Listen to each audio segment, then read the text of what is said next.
Thanks everybody for joining today. We've got this joint webinar from Blumira and DNSFilter. The light at the end of the tunnel detecting DNS filtering. I've got some panelists that are going to be joining me today. So let me start bringing them on. Joining us from Ohio. First panelist is a highly accomplished network defender, well regarded throughout the Midwest InfoSec community. She spent the last 3 years with Network Group's MDR team and Blumira, while most recently as a senior incident detection engineer, specializing in threat detection and research as well as SecOps. Please welcome lead detection engineer from Blumira, Amanda Berlin. Hey, Amanda. Thank you. And I don't think it's just like the Midwest. I'd like to think like worldwide. Okay, fair enough. And you've got a lot going on. You're also an author, a CEO, a podcast host, so probably your reach is pretty expansive. Definitely don't want to undersell that. At least 2 people out of Ohio know who I am. At least 2 people. All right, well, we'll take it. Also joining, second panelist is the head of domain intelligence at DNS Filter. He's been in the tech industry for over 25 years at various companies throughout Europe.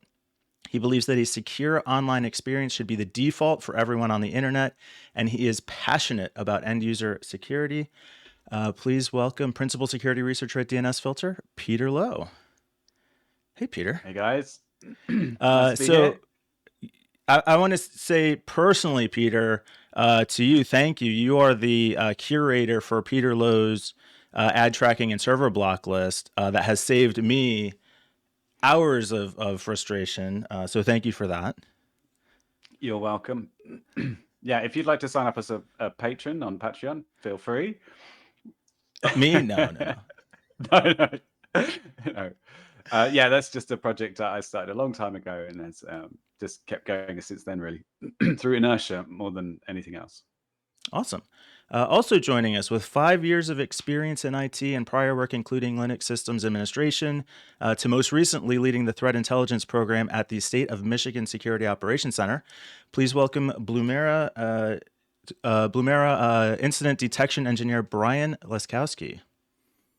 Hey, Brian. How's it going? Welcome to the podcast. You're going to help us understand this C2 tunneling today. Yes, indeed. It's something that, leaves some pretty easy to detect markers that you should definitely be keeping an eye on. All right, we're going to get into it. But first, to help balance things out from the DNS Filter team, our final panelist, threat intelligent researcher with 25 years of experience in the tech industry, also worked with us as a software engineer, incident responder, threat hunter, intelligence analyst, and educator, having investigated hundreds of pieces of malware across many platforms and written or reviewed just as many malware detection rules. From the DNS Filter team, Alex Applegate. Hey, Alex.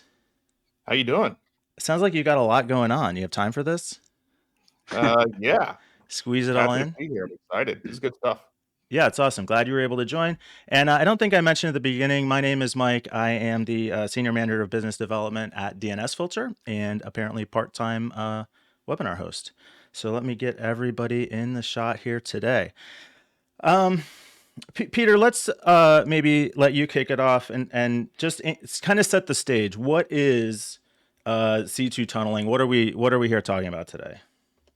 So tunneling in general is just a way of sending data through using a protocol that the protocol wasn't intended for.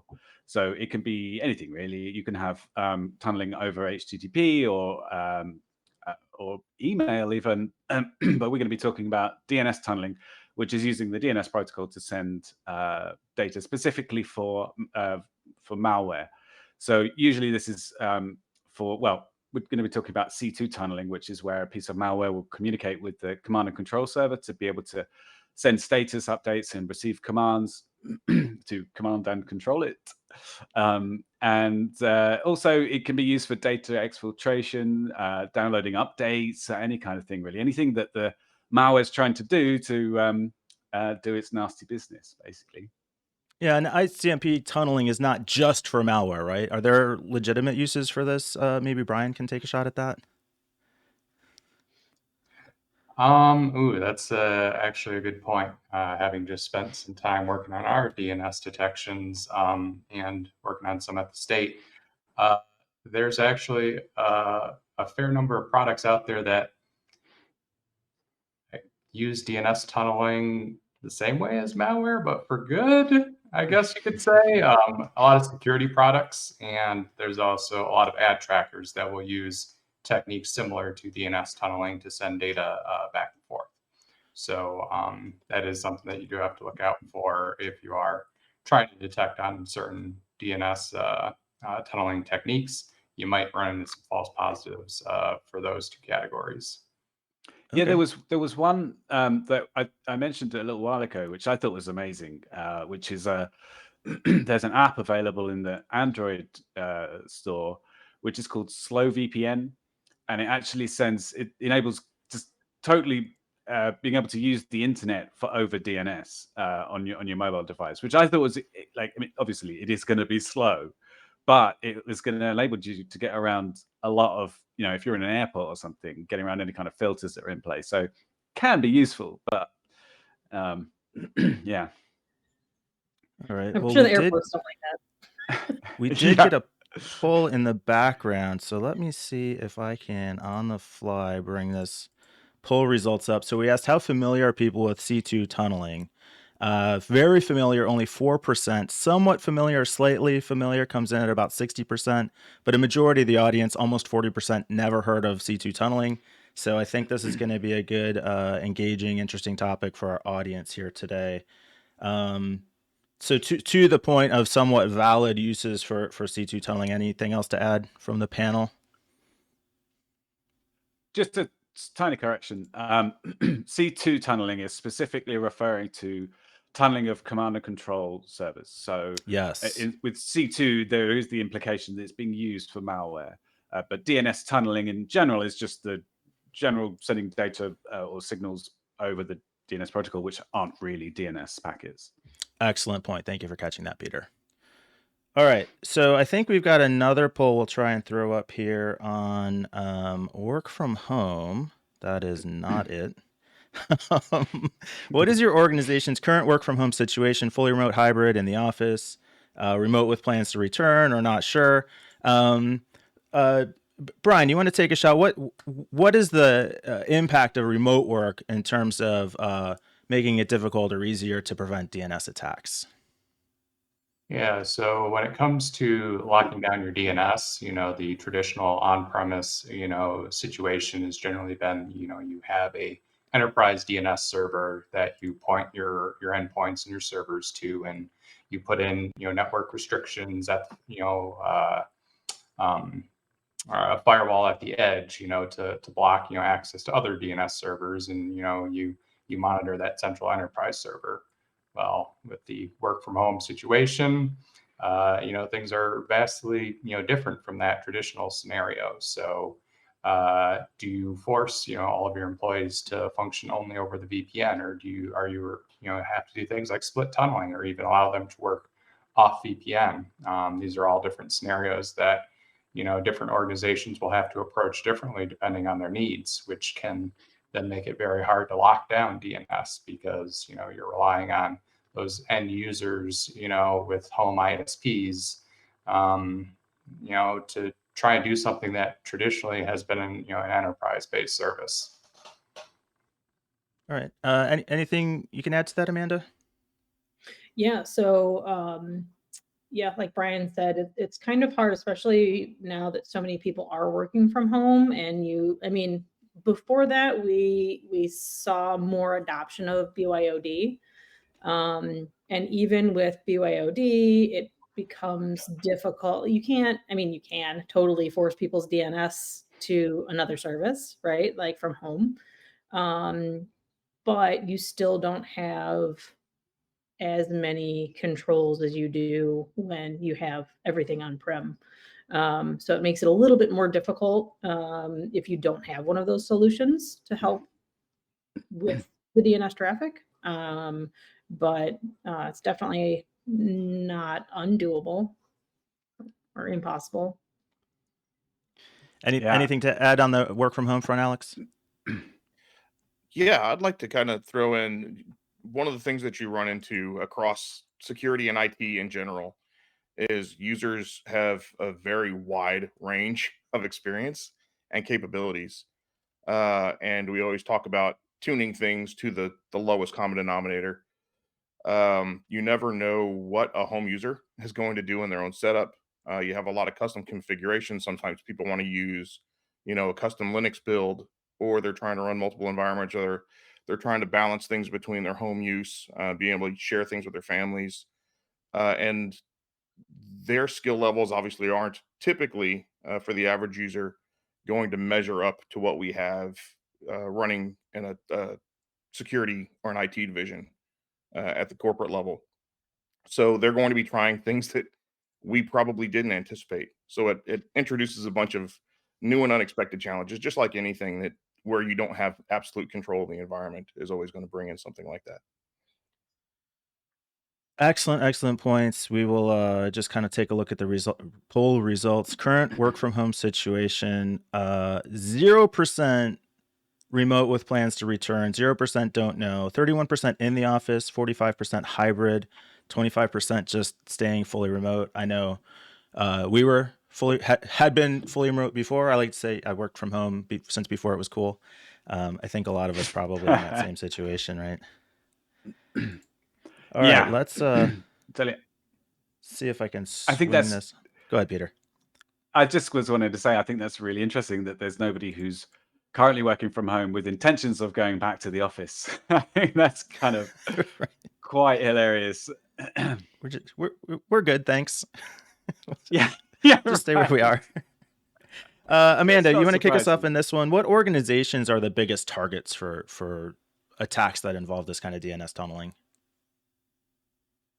I don't know. That's a great question. I'm not sure I'm the best person to answer that, because I've not actually done any research around organizational specific.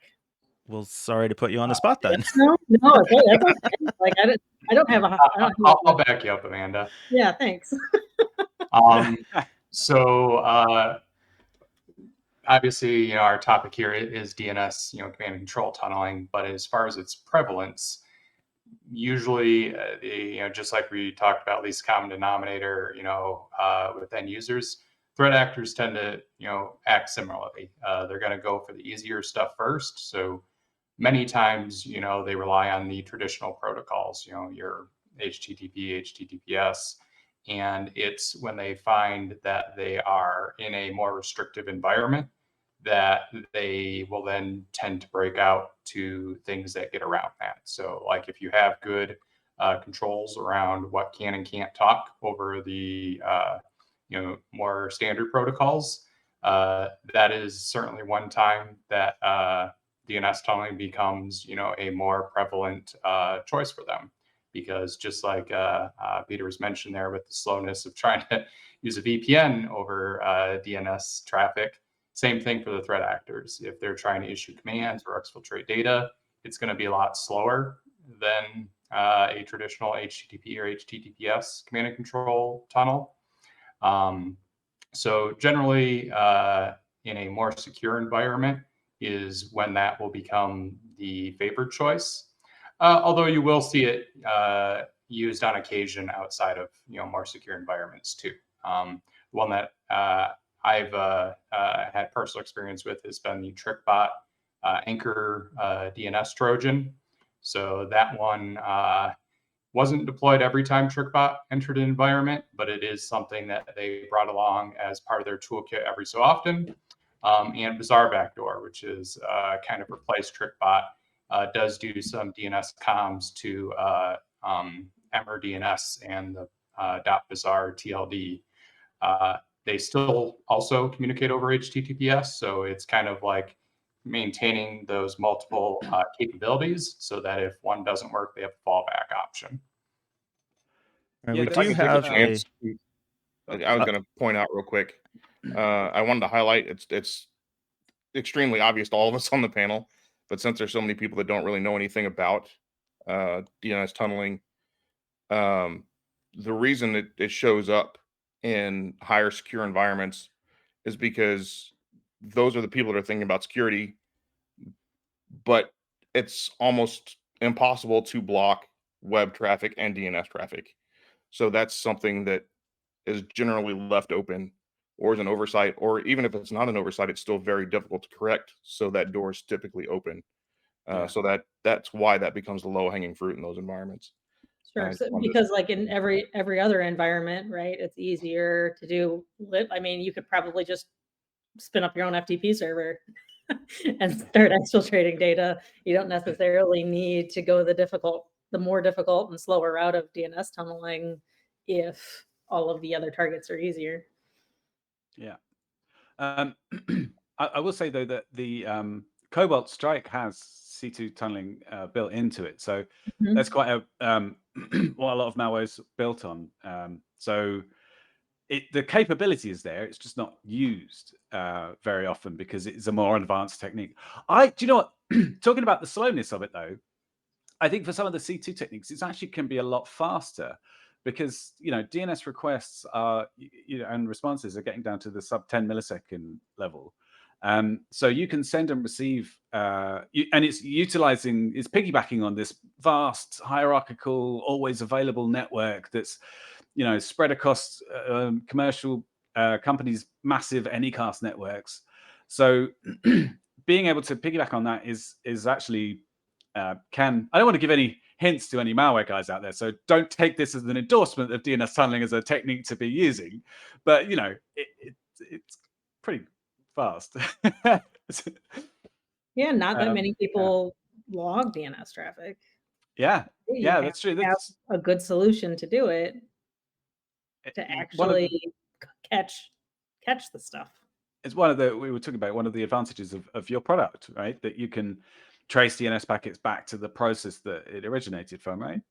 Yep. Yeah, there's various levels where you can do your DNS tracking. You can look at the DNS server level down to something on the host. So with our solution, we focus a lot on things like Windows and Sysmon logs, and Sysmon can now track DNS at that process level. So if you find that you have something talking to a strange domain, it allows for a much better investigation process to be able to actually see what potential malicious thing is running on that system.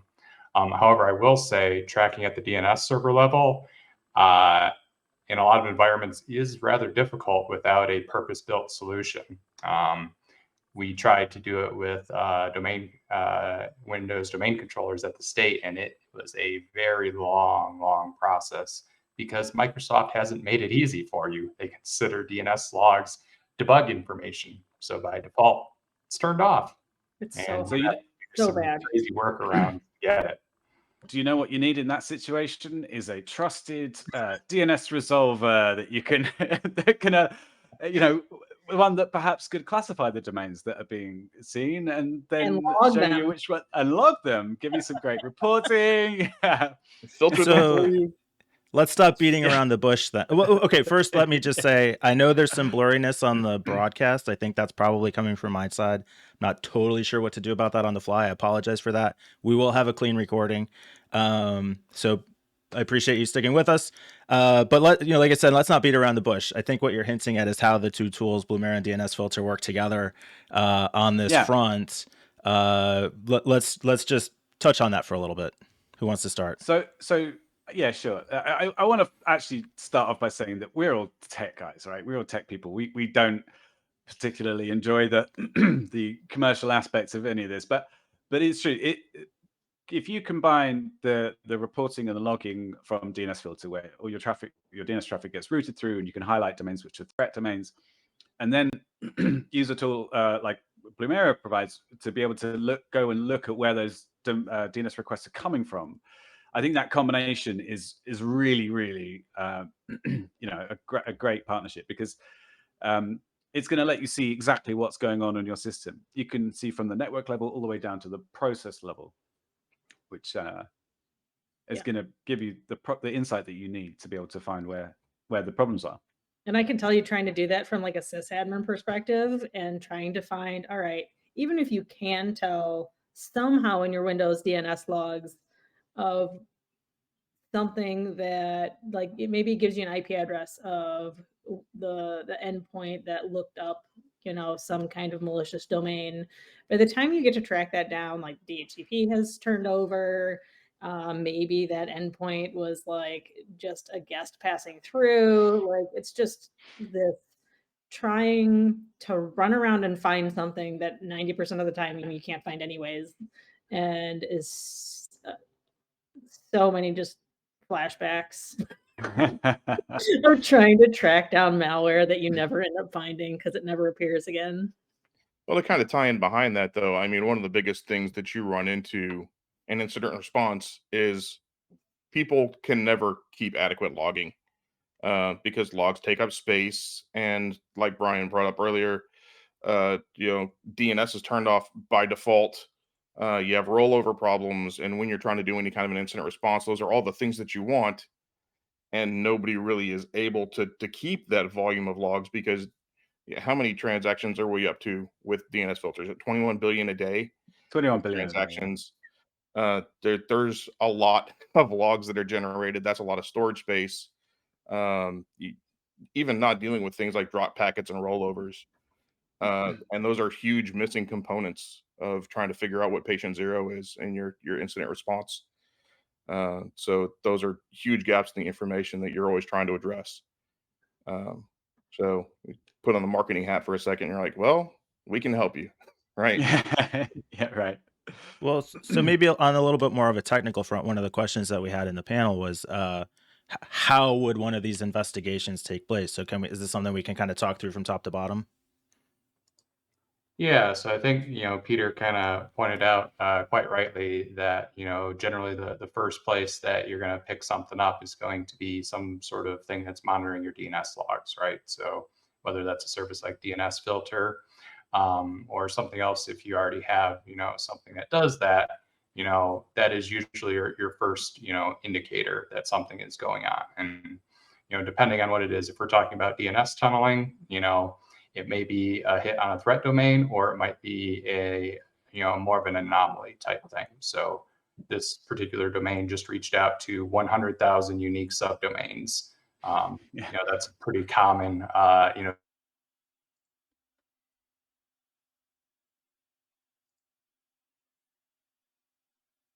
Uh-oh, did we lose Brian? Did we lose everyone? Looks like we lost everyone. What is happening here? All right, I'm having a little bit of trouble. Let me try and figure out where all my panelists went. I can still see everyone there. Oh, here they come back. Yay! Welcome back. And All we're right. back. We're back. Let's just pretend that didn't happen. Try and pick up where we left off, Brian. Yeah, so you've got your, something weird with DNS happened. You track back, into an IP, but, as Amanda indicated, just having that often isn't, good enough to, complete your incident response process, right? Because you need to actually see what's happening on said host. So that's where it gets into seeing those endpoint logs, which in a worst case scenario, hopefully there's something left on disk. In a best case scenario, you're shipping those logs off to some sort of centralized, system, whether that be, an existing SIM, or especially in this whole fun work from home situation, some sort of, cloud-based logging solution, like Blumira, so that you're getting logs whether or not, you have someone, sitting in the office. And then you can actually see, what process made it. Was it something that you can go, oh, yep, that definitely looks like a false positive, or it's, malicious thing.exe, made this, DNS request, and that makes the investigation process and remediation process much easier, as opposed to, Amanda's scenario that is much more common. You can drive that workflow in reverse as well. And kind of the experience that I had working IRs is we would get a notification that there was some kind of weird activity going on a workstation or an endpoint, and we had to work back to find patient zero. And one of the gaps that we would run into is you find that endpoint, you isolate their activities for you're happy, you're praying because everything came back and you had all your logs. For your local workstation, you find the lateral movement, but you're trying to figure out where it all started and where this ingress point was. And then you turn to your server systems who are rolling over their logs faster, who are going through all this domain, and they have that gap there. So you can't ever really truly pinpoint where your patient zero is, what the original ingress is, or even what the TTPs were that they were using, because you don't have that logging. And this is where that would come in as well to fill that gap. All right, so we talked a little bit about prevention. We talked a little bit about remediation. Anything we can do on the prevention front? What security layers should implement to prevent DNS attacks? We have a poll that goes along with this. We're going to ask the audience, and we'll come back once we hear from our panelists. Who can chime in on prevention? Well, I mean, I'm sorry. Oh, we already covered that. The sales hat on again. I mean, DNS Filter is a classic thing you should be doing, using a protective DNS service, threat protection. It works on two sides. We help prevent getting infected in the first place. So hopefully, for anything where your machine is going to be downloading or accessing a threat online, a dodgy website or whatever, DNS Filter can block those DNS requests. But even after getting affected, we can help with mitigating any kind of effects. So if we block access to a C2 domain, then if your machine has ransomware on it, it should never get told to encrypt your hard drive, because it will never get that command from the C2 server. That's a step one, I would say. I think this is the discussion where we had with the different detection techniques that we were talking about, though. Yeah. Monitoring your egress size, checking your DNS packet size, some of the things about that. And I don't want to superimpose over that entire conversation, so I'll kind of pass that back off to the crowd and watch to see if it comes back or not. So yeah, and I think in an on-premise world, you still need to do your traditional stuff, right? So like make sure you're limiting DNS to your trusted resolvers, in your environment, and putting that egress filtering to prevent access to untrusted DNS resolvers. You can't necessarily do that in the remote workforce. So having a service that does that for you, is kind of required for that kind of setup. But at least in the traditional on-prem, you still need to do those basics. Yeah, and in general. Sorry, I was just actually, Amanda.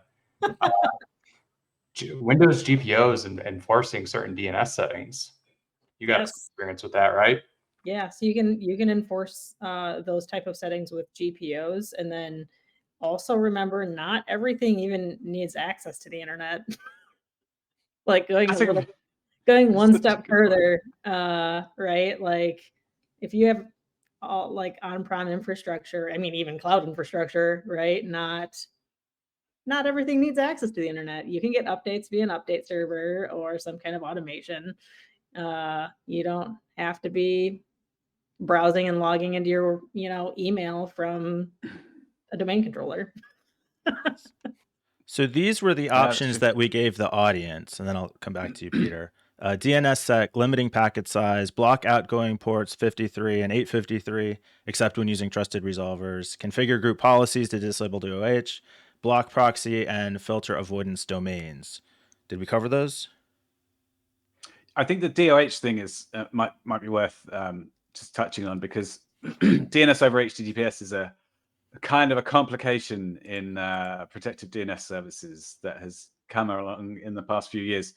For anybody who's not familiar, DNS over HTTPS is actually a form of DNS tunneling itself. It's a form of HTTPS tunneling. It's a tunneling DNS packets over HTTPS.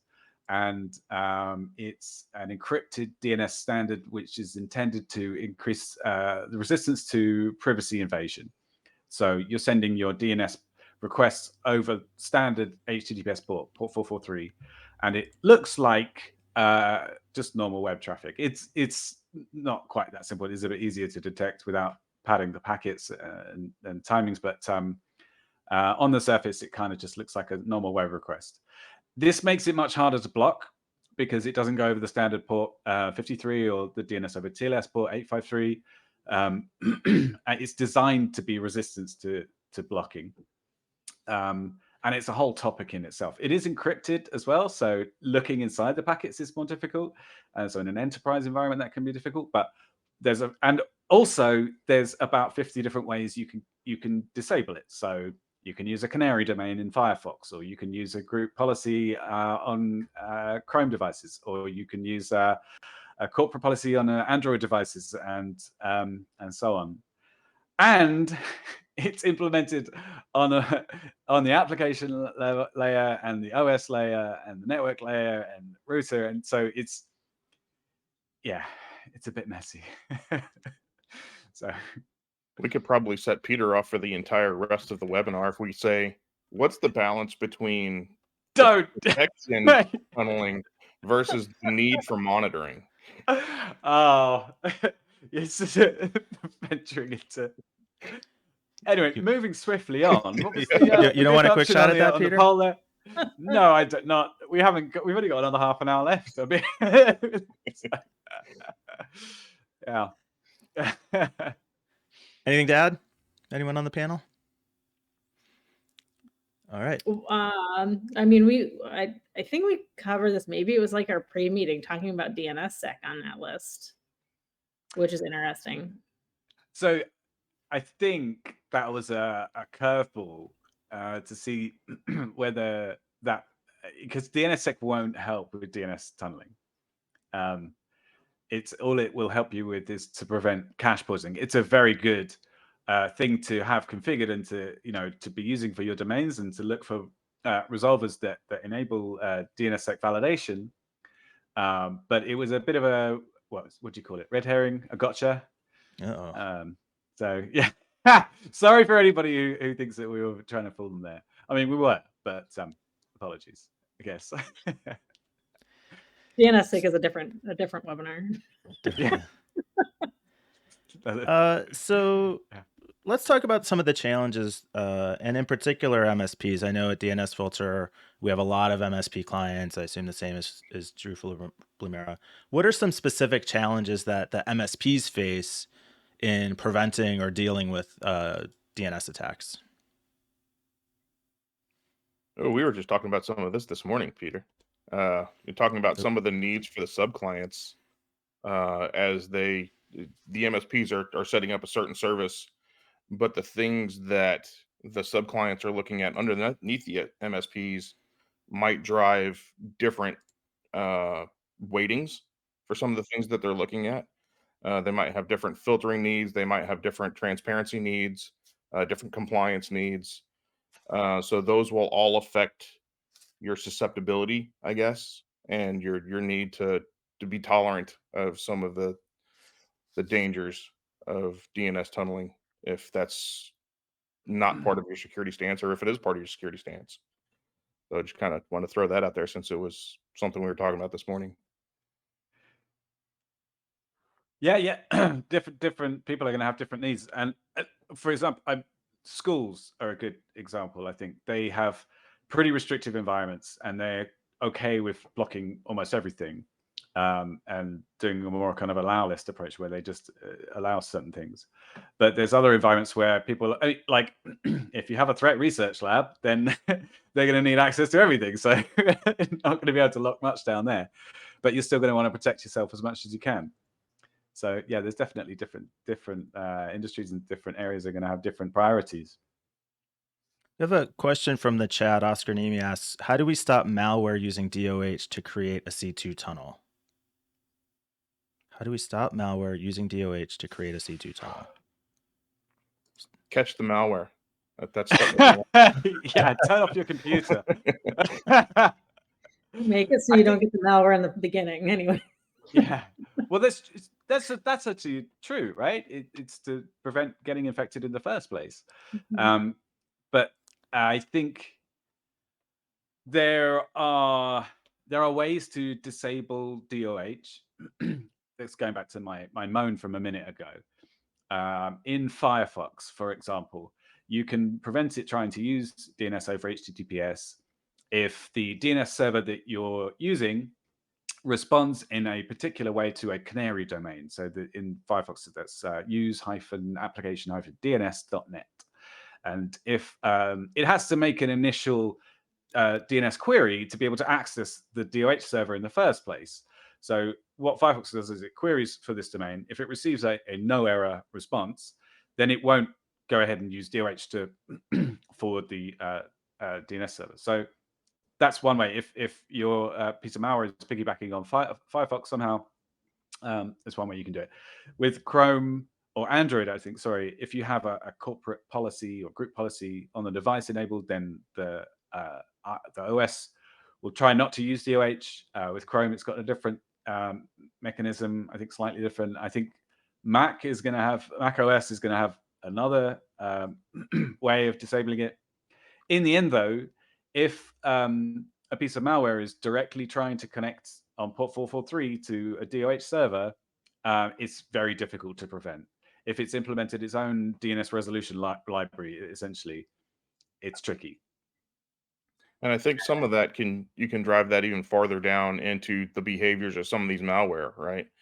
One of the things that you're going to see is PowerShell scripts are tremendously popular right now, and they can embed those commands directly. So if you're not doing the adequate monitoring internally to say, watch these PowerShell scripts, watch for these particular behaviors, it becomes very difficult very quickly to be able to do that kind of detection. But Blumira can help with that, right? We can several different. Yeah, so we've spent a long time working on PowerShell detections in general, and some of those are definitely DNS based, right? So they try and reach out to Bitly or other like random file hosting sites to pull down content. But again, like I know we talked a little bit about the amount of logging that happens depending on what you turn on. To actually detect some of those PowerShell related things like that requires a lot of logging space, right? Whether you're sending it to a SIM or whatever, to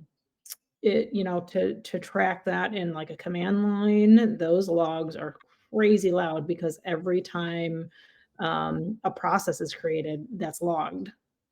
And if you want to know what those commands are running in the command line, that's the exact same thing, right? So it can be extremely noisy, especially at MSPs that are like automating a whole bunch of stuff for their clients. We've seen those. That's why the attackers are living off the land, because they can kind of blend into the PowerShell stuff that people are already doing. But it's possible. It just takes a lot of legwork. Yeah, and whether it is DOH or distinguishing malicious PowerShell from non-malicious PowerShell, it comes back to you're never going to prevent everything. So it's not that prevention isn't something you should do. You should certainly that's the basics, but you need to have a detection response option when prevention does fail. So if you can't prevent the PowerShell from running, or you can't prevent the DNS over HTTPS, you need to be able to, detect those other behaviors as they happen, and then be able to respond. So it's not a lost game, but you have to have, that depth to be able to. So, even as we were discussing earlier, like, well, if you have host-based DNS logging and you have, centralized DNS logging, well, why do you need both? And, I think we made a pretty good case for like having both is useful in various, different situations. Same idea here. Maybe you don't get the, prevent the DNS DOH, but you can still detect it and act before real harm is done. I would like to point out that at DNS Filter we do have a proxy and filter avoidance category, which we classify any DOH servers that we know about under that category, so that the initial lookup of the DOH server fails if you're blocking that, if you've configured a policy to block that category. So it won't ever be able to get to the DOH server in the first place. It's not a panacea, but it definitely will help. And Eric is putting some resources in the chat for the people who are watching along with us on Zoom. I think, Peter, this is a question. I think this is a question for you from Luis Vargas in chat. Can DNS Filter work on multi-session workstations like Azure Virtual Desktop in the cloud, where similar RDS multiple users are signed in at one time? Yes. Next question, please. Sorry. All right. Sorry. No, I'm joking. Yes, it can. And so as long as you configure your systems to connect to use DNS filters resolvers, then yeah, it's independent of your setup, really. Yeah, I think he clarified that. He says another product, ODNS, just seems to know the last user that logged in, and so it applies rules to everyone. I guess based on just that one last user, but he says he doesn't know what user is what. I see. Right. So you're talking about the specific policy that's being applied. Do you know what? To be honest, I'm not sure I'm qualified to answer that question. We work in domain intelligence, so we look at the data and the kind of the classifications. The product is a weaker area for me. I probably should know the answer to that question, but I would say the best people to ask is our support department. I think it should though, Peter. I think that if you're using the remote client, obviously it would pick up whatever person is connected right there. But yeah, usually our detection systems are farther up the pipeline, so that they would be catching users at a different level in the network detection, as opposed to it doesn't care that it's a single individual user or a group of users or what their different policies are. It's more of an enterprise level detection. So it's catching it across the broad spectrum of everything that they're looking at, as opposed to an individual profile. Yeah, that makes sense. Yeah. So this feels a little bit like kind of a trick question, because like with respect to security, you kind of have to get everything right. If you have one thing that you don't do, then that's the thing that's going to be taken advantage of. But the question is, what's the most important thing you can do in regards to DNS security? And getting everything right is not the answer. I mean, maybe it is the answer. It's not the answer we're looking for, though. Start logging. You can't do anything if you're not logging. So, even before prevention, you just need to make sure you can see stuff. So if that includes a prevention service along with it, cool. But at minimum, you gotta be logging it somewhere. Inbound and outbound. Yes. Yeah, absolutely. Add anything, Amanda? Like actually blocking the ability of who's allowed to do the querying and where. Does this go back to the GPO stuff? Or are you talking about? Yeah, I mean, it can tie into it just, it's kind of all clumps together with who should be accessing the internet, who should be allowed to query, and where they should be allowed to query to. Because, several of the places that I worked, so many people just got around all of our DNS filtering by putting in Google's DNS resolvers, right? 4444 888, and done. Now they can get to their Yahoo Mail.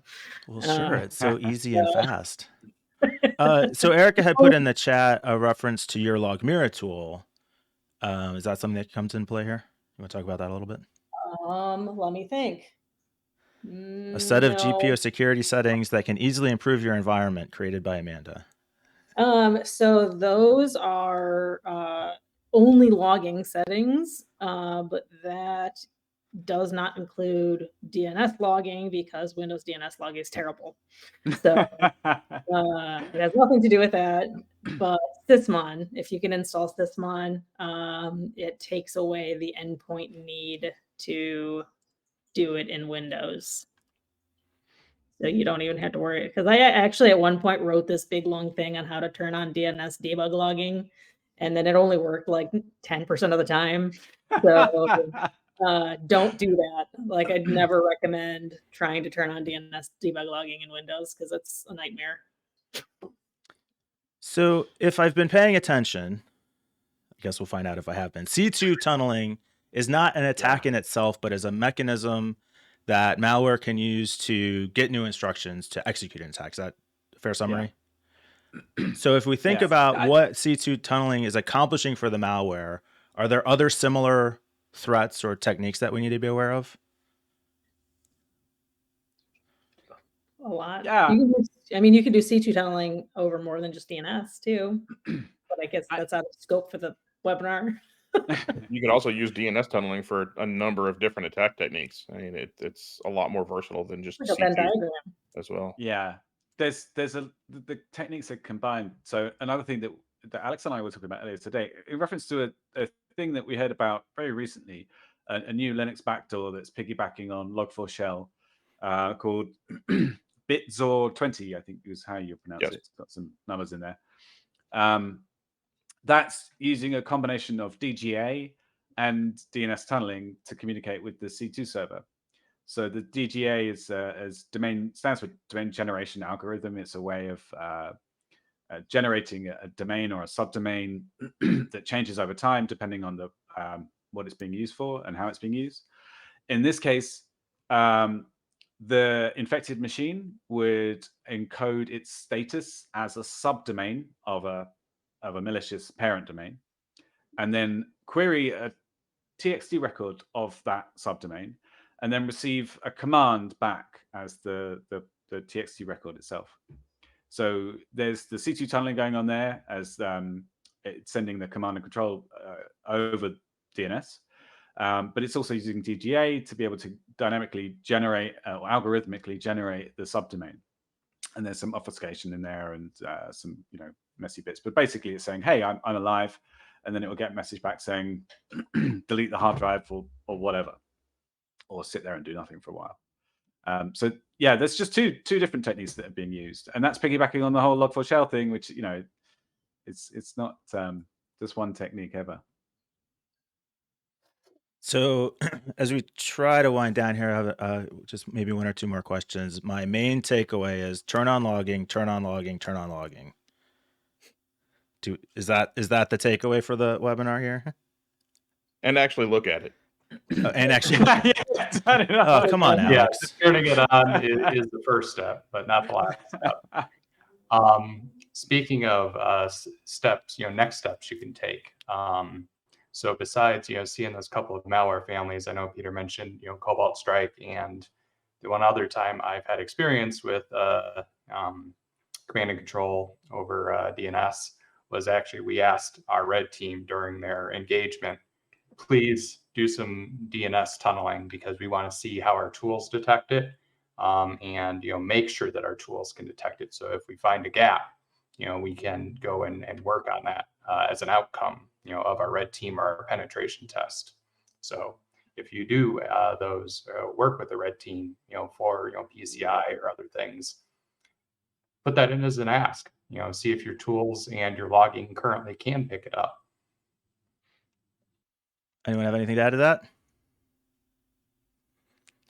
All right. It's a good So, start. anybody have a fun? I don't know if fun's the right word. An interesting story about a particularly creative or cool or destructive C2 tunneling attack in the wild. It's a noteworthy story. Who's got something to share? I tell you one thing that I found really interesting that I heard about recently. ICANN had a meeting about DNS. I think it was about a month or so ago, a few weeks, and there was a presentation done by Jio, who are the major ISP in India, and they have something like 473 million customers. They are just enormous. And the presentation was how they had outsourced DNS tunneling prevention to a third party and how that was implemented and everything. It was quite interesting, quite fascinating subject on how this company had implemented their blocking and everything. But the fascinating thing I found out about it was that they're doing, so we're doing 21 billion, we're seeing 21 billion DNS queries a day. I think that's quite a lot myself. But these guys are doing, 20 trillion a day. It's an unbelievable number of DNS packets, and apparently it was 1% to 2% of those packets had been detected as being used for DNS tunneling of one sort or another. So it is a sort of it's 1 or 2%, but in actual numbers, that's a lot. That's like a lot. It's unfathomable to me exactly, and like how much, what's going on there? Like what is all that DNS tunneling being used for exactly? This is a phenomenal amount. So yeah, interesting stat to throw in there. Big topic. So Amanda or Brian, who wants to talk to me a little bit about what Blumira is and how it works? Sure, I'll totally do it. With the reminder that I'm not a salesperson, so this isn't going to be the smoothest explanation of what we do. So we are a software as a service SIM that a couple of our main goals is to implement security detection as quickly and seamlessly as possible. And when I started at Blumira, I came from a place that took 6 months to a year to implement a SIM properly, and you still had to have several people full on staff to run it and keep it maintained. And they told me they wanted to do it in less than a week here, and I told them they were all crazy. But then we did it. So we actually have a SIM that you can implement, and we've had people do it in less than an hour. Organization or enterprise wide. And yeah, we do our best to make sure there's really on point detections and not a whole lot of alert fatigue. And yeah, that's kind of our gist. We have a lot of other stuff going on. Like we have cloud connectors, so you don't actually need anything on-prem to pull in data. We have automated honeypot rollouts, so you don't have to configure your own honeypot. We have like over 30 or 40 integrations now. Yeah, so that's a little bit about us. Cool. And I'll make the pitch. We are offering a free trial of Blumira. If anything you've heard today sounds interesting or applicable to you, want to take advantage of some of those features that Blumira offers, you can head over to blumira.com/trial to get started with that free trial, test it all out, see how everything works. On the DNS filter side, who wants to field the same question? Peter, Alex, who's ready to go for it? Come on then. All right. You're on, Peter. I had to say though that after Amanda's sales pitch there, for someone who's not a salesperson, that was pretty good. Yeah, I wouldn't have tried Blumira now. So DNS Filter can provide all the good things that you need from a protective DNS service. We can do content classification, threat protection for 40 different categories, content classification for 40 different categories, which includes threat protection and threat categories. We've got some great logging and reporting and insights in there, and the deployment options are fantastic. So it should accommodate for, account for any kind of environment you've got. And I believe, oh yes, and I should mention the MSP aspect. The service itself is built from the ground up to be white labeled. So if you're an MSP and want to resell the service, then that's totally built into the system. And similarly for DNS Filter, if you want to test it out, you can get a free 14-day trial, full feature, no limitations. Just head over to app.dnsfilter.com/sign-up to take advantage of that 14-day free trial offer for DNS Filter.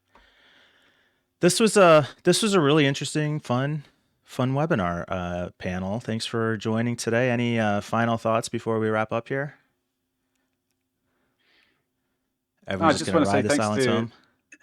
I just want to say thanks to you guys from Blumira. It's a really interesting chat, and hearing things from your side of the fence is fascinating, honestly, because we've got our heads stuck in domains so often, and looking at query logs and stuff to hear about the other, on the ground, the boots on the ground side is really great. So thanks.